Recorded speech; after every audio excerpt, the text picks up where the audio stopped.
بسم اللہ الرحمن الرحیم۔ شروع کرتا ہوں اللہ تعالیٰ کے نام کے ساتھ جو بڑا مہربان نہایت رحم کرنے والا ہے۔ سیدنا ابو ہریرہ رضی اللہ عنہ نے کہا کہ رسول اللہ صلی اللہ علیہ وآلہ وسلم نے فرمایا، کون تم میں سے آج روزہ دار ہے؟ سیدنا ابو بکر رضی اللہ عنہ نے کہا، میں۔ آپ صلی اللہ علیہ وآلہ وسلم نے فرمایا، کون جنازہ کے ساتھ گیا ہے؟ سیدنا ابو بکر رضی اللہ عنہ نے کہا، میں۔ آپ صلی اللہ علیہ وآلہ وسلم نے فرمایا، کس نے مسکین کو آج کھانا کھلایا ہے؟ سیدنا ابو بکر صدیق رضی اللہ عنہ نے کہا، میں نے۔ فرمایا، کون آج مریض کی عیادت کو گیا تھا؟ سیدنا ابو بکر رضی اللہ عنہ نے کہا، میں۔ تب رسول اللہ صلی اللہ علیہ وآلہ وسلم نے فرمایا، جب یہ سب کام ایک شخص میں جمع ہوتے ہیں تو وہ ضرور جنت میں جاتا ہے۔ حضرت عبد الرحمن بن عوف رضی اللہ عنہ کے مولا ابو عبید سعد کہتے ہیں کہ میں عمر بن الخطاب رضی اللہ عنہ کے پاس 10ویں ذی الحجہ کو موجود تھا۔ انہوں نے خطبے سے پہلے نماز شروع کی، پھر کہا، میں نے رسول اللہ صلی اللہ علیہ وآلہ وسلم کو ان دونوں میں روزہ رکھنے سے منع فرماتے سنا ہے، عید الفطر کے دن سے، اس لیے کہ یہ تمہارے روزوں سے افطار کا دن اور مسلمانوں کی عید ہے، اور عید الاضحیٰ کے دن اس لیے کہ اس دن تم اپنی قربانیوں کا گوشت کھاؤ۔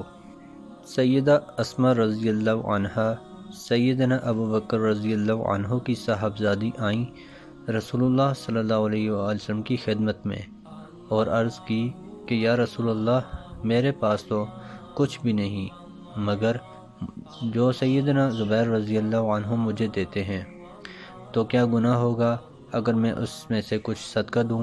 آپ صلی اللہ علیہ وآلہ وسلم نے فرمایا، جتنا تم دے سکو اتنا دو، اور سینت کر نہ رکھو، نہیں تو اللہ بھی تمہیں نہ دے گا، سینت کر رکھے گا۔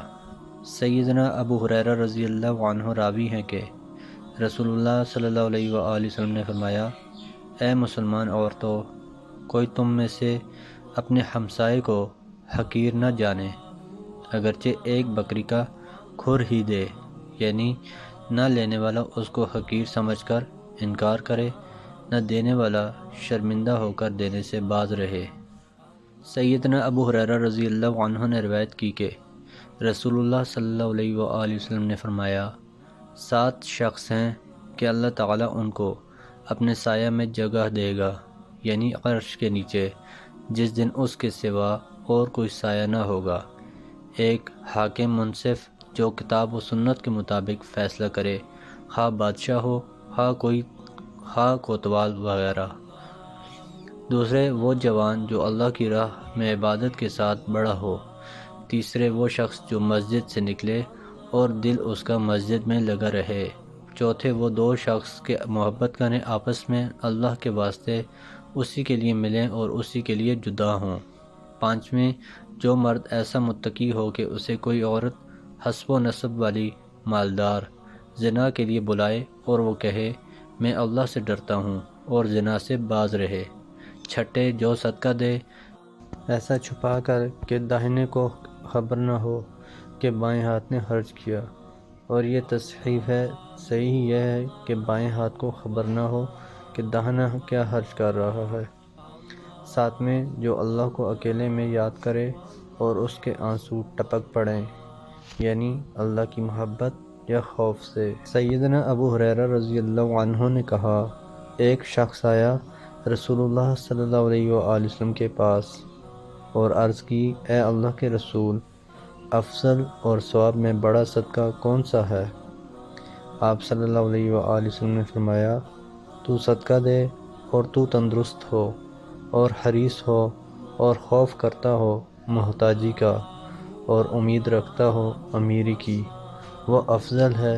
اور یہاں تک کہ صدقہ دینے میں دیر نہ کرے کہ جب جان حلق میں آ جائے تو کہنے لگے، یہ فلانے کا ہے، یہ مال فلانے کو دو، اور وہ تو خود اب فلانے کا ہو چکا، یعنی تیرے مرتے ہی وارث لوگ لے لیں گے۔